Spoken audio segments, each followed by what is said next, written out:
On a lu le génome, puis on s'aperçoit qu'on n'a toujours pas compris. Donc maintenant, qu'est-ce qu'on dit ? On dit on va passer au protéome, c'est-à-dire en gros, on va faire la même chose. On va décrire de manière exhaustive toutes les protéines d'une cellule et toutes les interactions dans lesquelles elles sont impliquées.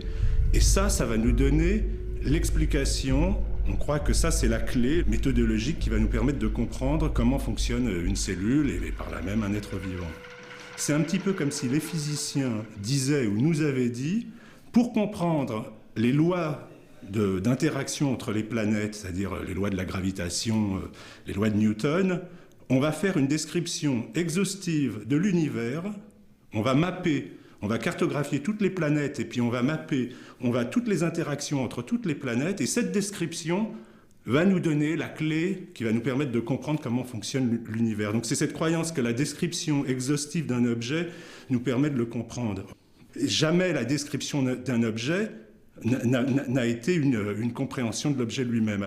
Donc c'est pas pour nier tous les acquis expérimentaux qui ont eu lieu, qui ont été accumulés depuis 40 ans, qui permettent d'une certaine manière de comprendre un peu mieux comment fonctionne la cellule, ce sont des acquis, mais en termes d'explication, de théories qui permettent de comprendre le fonctionnement de manière rationnelle, intégrée, de toutes ces données, et donc de comprendre la cellule, à l'heure actuelle, cette théorie, elle est déliquescente. Current theories are based upon the vision of an essentially well-ordered world. Cells are controlled by programs. Everything in a genome is written. Each gene codes for a protein which has a precise role and interacts specifically with other proteins. The pieces fit together perfectly, like a puzzle, according to the information contained within the DNA.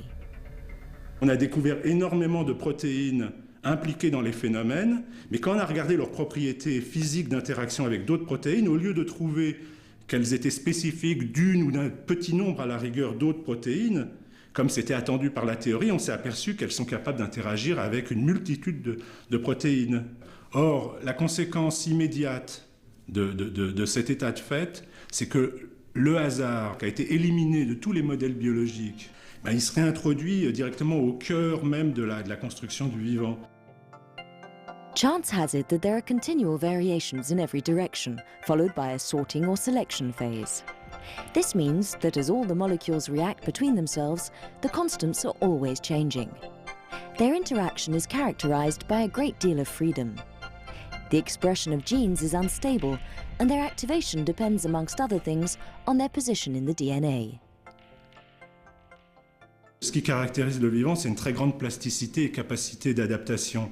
Et pour avoir une grande plasticité et une grande capacité d'adaptation, il faut justement avoir une réserve de diversité. Et donc en fait, là, on a sous les yeux un mécanisme non spécifique qui génère de la diversité et qui est potentiellement extrêmement utile à des systèmes vivants qui en permanence ont besoin de s'adapter. Et donc qui ont besoin d'une réserve de diversité pour pouvoir changer de structure, changer de forme, changer d'interaction, etc. Donc on retrouve en quelque sorte l'équivalent de la théorie de la sélection naturelle, puisqu'il y a un mélange de hasard dû aux mutations qui font changer les individus qui composent une espèce. Et ensuite, il y a une sélection. Certains des individus vont se multiplier mieux. Et on retrouverait finalement un mécanisme analogue. The first computer simulations confirmed this hypothesis.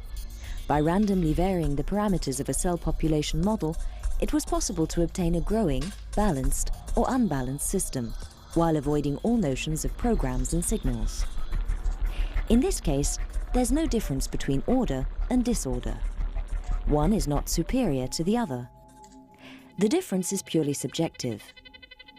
The idea of a program is replaced by that of a balance, a transitional balance, the result of conflicting movements counteracted by one another. Life is not a machine, but a conjunction of interests.